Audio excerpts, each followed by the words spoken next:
Welcome back, guys, to the My Team Career Mode in F1 2025. But before we get on track, we've got some extremely big admin to do before we go down under in Australia. We've got some facility upgrades we need to look at, as we have, of course, started a brand new career save, and we've invested our own money into this team, LF Racing F1 team, of course, LF Laserfire Racing F1 team, if you needed clarification. But doing some of the key facility upgrades to make our cash, well, let's just say unlimited on this game, because the cash can become so, what's the word? So irrelevant. I want to make sure I can hit the ground running with corporate and personal objectives, and I want to make sure I can get to level 2 so we can get them driver upgrades on, especially next season when I've got some proper drivers coming in, not like Max Verstappen, Lewis Hamilton, Charles Leclerc, Lando Norris, Oscar Piastri or Carlos Sainz, but someone like an Isaac Hadjar or Yuki Tsunoda, someone quite low rated that needs that boost. And then the same with the facility upgrades, making sure we have like the most development package that we can, because when it comes to the R&D reshuffle, the regulation changes, we need to be on top of that by the end of the season. But we have our first little team favouring, Barnard or O'Sullivan. Them are the two drivers that we picked for this season. And to be fair, I hope with this season I can get them to grow into their own team and get their own driver lineup, as I said in the intro of last video, which I'll pin up at the start of the video and right now, is hey, Chief. Just a reminder, we want to make sure we can get everything correct this season. And this save, I want to make sure I can get it right and fight for a championship next season. And if you go watch that video, it shows everything that we did and what this team is all about. But yeah, let's go down under. We're driving as Taylor Barnard. We've got an English lineup. Let's go. As we go into qualifying for our first qualifying lap of the season, and as a team, I'm going to take you through this lap as we go down to turn number 1.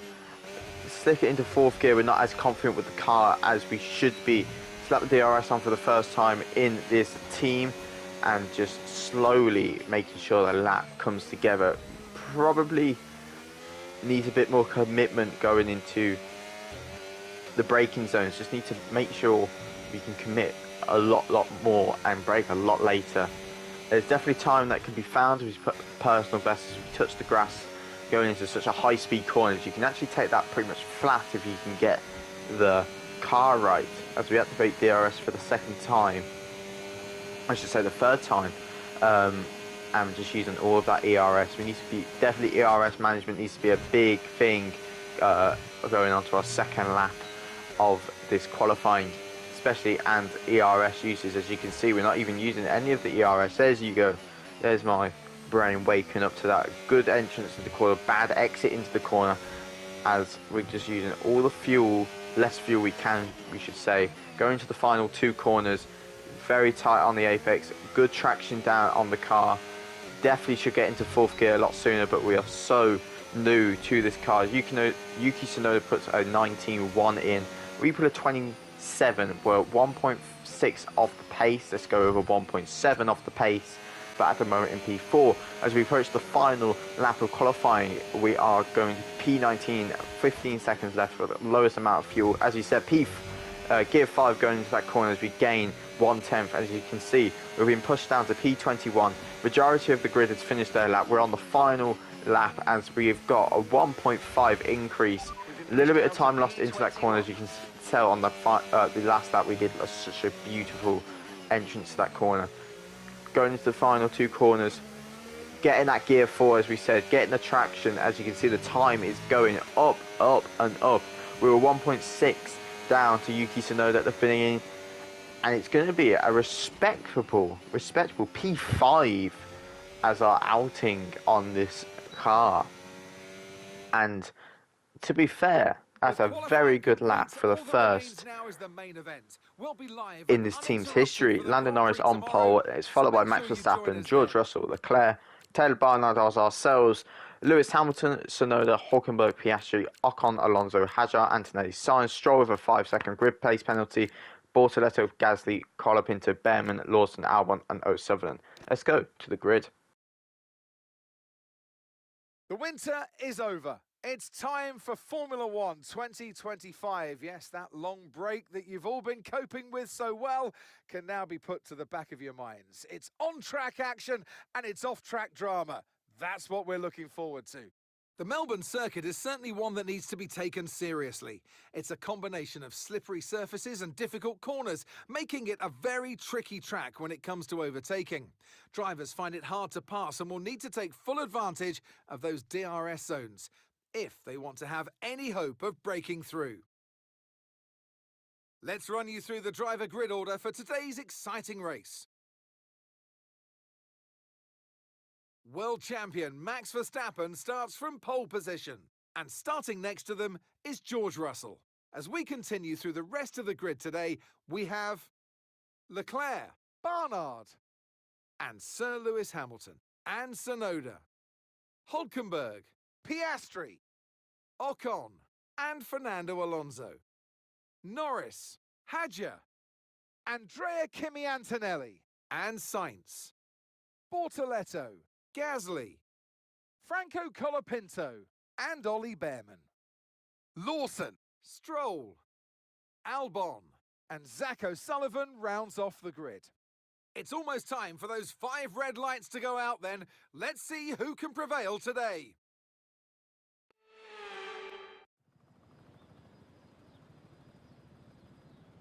Here we go then, the formation lap is underway and the track temperature looks warm, and that may or may not play into some of the team's hands in today's race.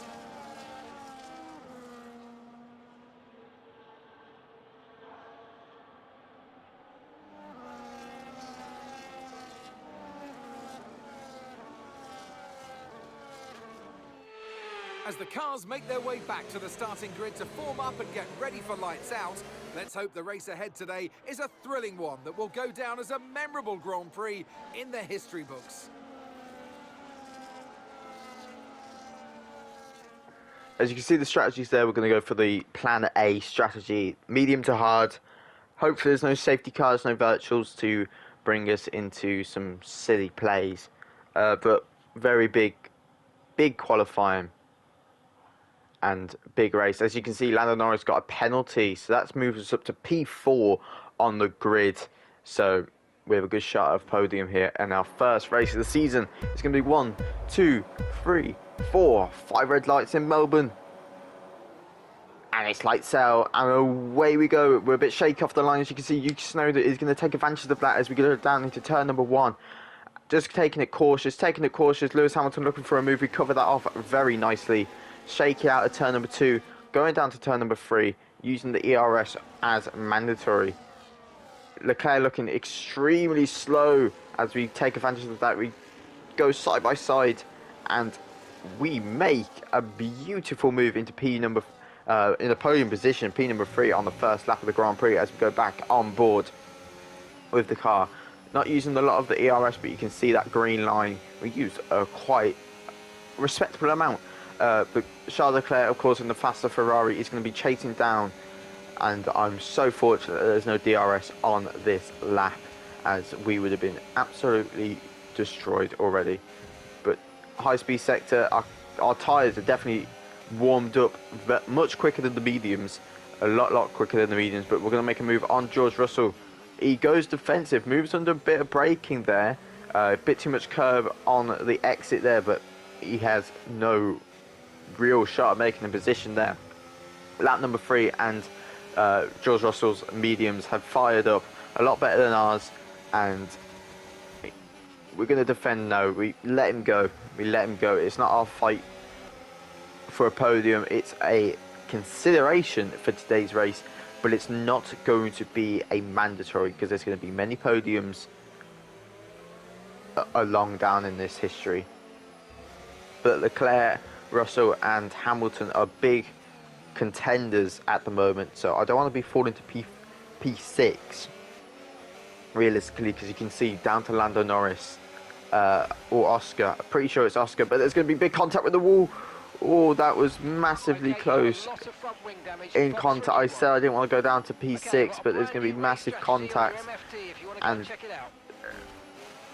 oh, that is just not how you want to start your opening round. We get too much curb, way too much curb on the exit, smashing the wall, and we just couldn't stop the car. I didn't see the damage when I hit the wall on the first bit, and I didn't, obviously you don't understand the severity of the damage, and then we just literally basically aquaplane from the gravel to the other wall. But unfortunately they're down to P8, nothing much we can do apart from box this lap, and that's what we're going to do. We're going to box this lap and just get these tyres fixed, and we're just going to go off on the runoff as it's the safest option.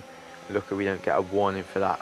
I wouldn't be expecting a warning, but we are, oh, big contact with Oscar, but we are going to be still fighting against it. Yeah, Oscar did not make that easy at all, but we're not going to be fighting much, but we don't want to be losing positions left, right and centre. There's going to be contact with Lando Norris.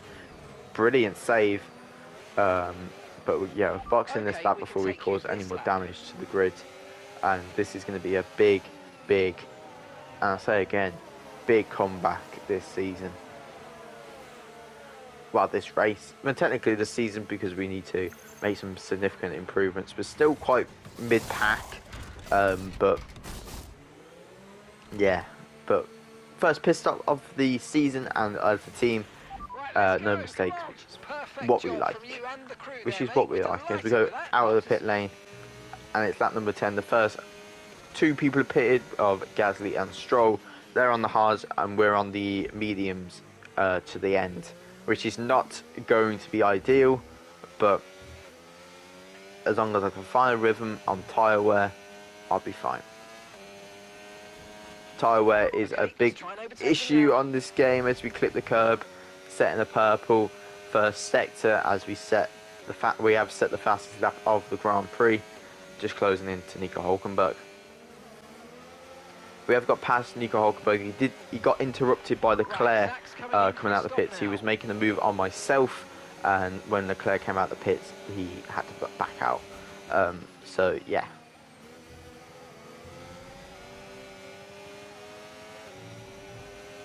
Sorry, I zoned out for a second there. As Leclerc was looking for a move there, and we covered that off. He's going to look for another move. Of course, fresher tyres. It's going to be very deep into turn number 3. Just trying to stay together, but Leclerc is going to have us in P7. Still a lot more people to pit, so I think we're in net P4 at the moment, I want to say. But yeah, very annoying. Yeah, I think we're in net P4. So this would be very interesting as we're going to look for a move on Leclerc. We're going to try and do what it seems every driver did last year in in the round 1, do a lovely round the outside or the inside move at that chicane. Lap number 13. Now we're going to go really deep, try and cover off Leclerc's move on the outside, and it will turn into the inside. But there's a virtual safety car because Oscar Piastri has retired from his home Grand Prix. Unfortunately, he will not be able to start the car like he did last year. And when I remember watching that race, I was extremely shocked that he managed to start again and, to be fair, finish in the points again. But the virtual safety car is ending, but Piastri is still on the track. I don't understand that. I've never understood that about the F1 game, but there he goes.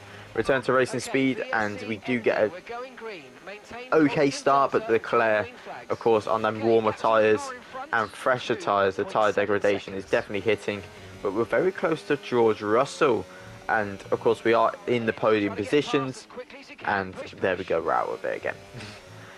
Unfortunately I didn't manage to get it, but it was just a DRS advantage with the double DRS zone which we're on now, which we're going to use to our advantage, as we did save quite a little bit of ERS. And here comes a beautiful move Keep managing your tyres, manage your tyres. On the grass, oh. And it's going to be down the inside on Charles Leclerc. We're going to push him out just to show our annoyance when he passed us a couple of laps ago. But let's just get a replay of that move. I never like committing on the grass because it's so unstable on this game. But that was a beautiful move. Get really aggressive, showing our dominance as a new team, and we get it work. And another retirement from the Grand Prix is Kimi Antonelli, but no safety car, no virtual, no red. No, it looks like it's just going to be a normal retirement with a yellow flag. But Leclerc is looking for another move into turn number 1. We're going to try and make it stick, and we make it stick. We make the repass on the straight. The ERS and slipstream is sometimes really good, or it's just really bad. But here we go. There's Kimi retiring from the race. He didn't get that far up.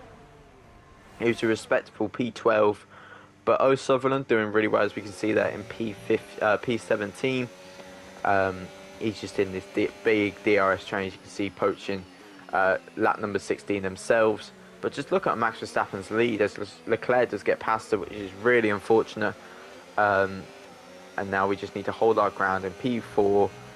We've got very worn tyres, and a move will just be a respectable one. And if we're going to make a move, we can't make it just yet because we're going to have to wait until the yellow flags are clear. But just a couple hundred metres later, we're there. We're going to go to the left, to the right, and we're going to go down the inside. Leclerc makes a move to the left to try and get a better exit, and he does with that micro movement. And Nico Hülkenberg has got past Lewis Hamilton in the Ferrari, which is extremely interesting. It's going to be Barcelona all over again, and you can see the tyre wear struggling now, trying to keep the car on the track. As we pull to the right, Nico Hülkenberg gets out of our slipstream, and my lord, 50% tyre wear on the back left. As we hit the grass going into turn number 1, Nico Hülkenberg is going to take that to the advantage, and he's going to go on the right side of us and make that move stick. But as we spectate O'Sullivan, and we have a replay here of a move on Alex Albon,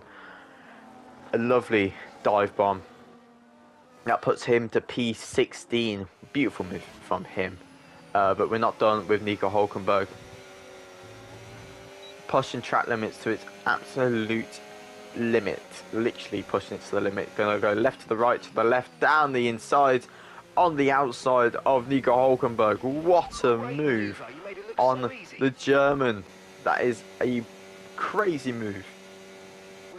Just having a look on the fuel information, as you can see, we have a yellow light and we have a 3-second time penalty. Oh, that is not what you want at all. As we do spectate our teammate with a little bit more, having a bit more luck on his side. He's got out of a kind of midi DRS train that we had a couple of laps ago, and he's chasing down Oliver Bearman. It doesn't look like there's going to be points, but we need to get out of the points. But as you can see, we have yellow tyre wear icon. We've got minus 0.5 on fuel, and it's the last lap of the Grand Prix. We need a miracle. But as we spectate Max Verstappen, he's going to be back to winning ways in Australia. 18-second gap to P2 on the grid. He's got that number 1 on his car for a reason. He's going to go for 5 titles in a row this season. He's starting the season off strong as he wins the Australian Grand Prix and cements himself as a contender for this season's title, of course. But with our fuel being such an issue, we've got minus 0.7. We've got low fuel mode. We have a low fuel mode, and that is not what you want to see when you're going onto the final corner. And you've got a 3-second penalty when there's points on the table. Lando Norris is going to get past you. Is points still on the table? All right, race over. Take care of the car on the way in. Our P8 in our opening race of the season. That was, to be fair, that was intense. We get driver of the day as To be fair, I'd park up the car there. We're on low fuel mode. Max Verstappen wins the Australian Grand Prix. And what a race that was. To get a victory at the first race of the season, this might be a sign of things to come. One thing's for sure is that this performance will be giving the team and the driver relief and confidence going into the rest of the season.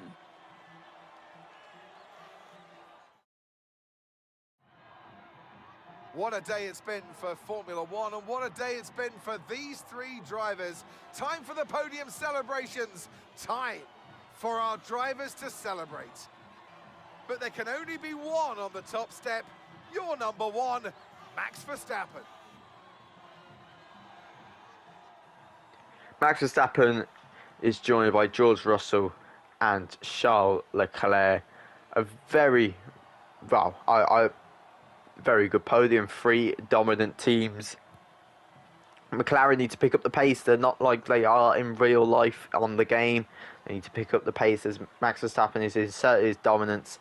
Russell with his aggression, and same with Leclerc with his aggression as well. As you guys look at the stats, I'm just going to say a little Bible verse. We've got Plasm's chapter 50, verse 15. And call upon me in the day of trouble. I will deliver thee, and thou shalt glorify me. I've kind of done a different style to this career mode. I hope you enjoyed it. Please let me know in the comments. Something I should add, something I should remove. But I hope you guys enjoyed. And I'll catch you guys round number 2 in Jeddah. I hope you guys all enjoyed. I did editing and making this one. I hope you guys enjoyed. And I'll see you in the next one.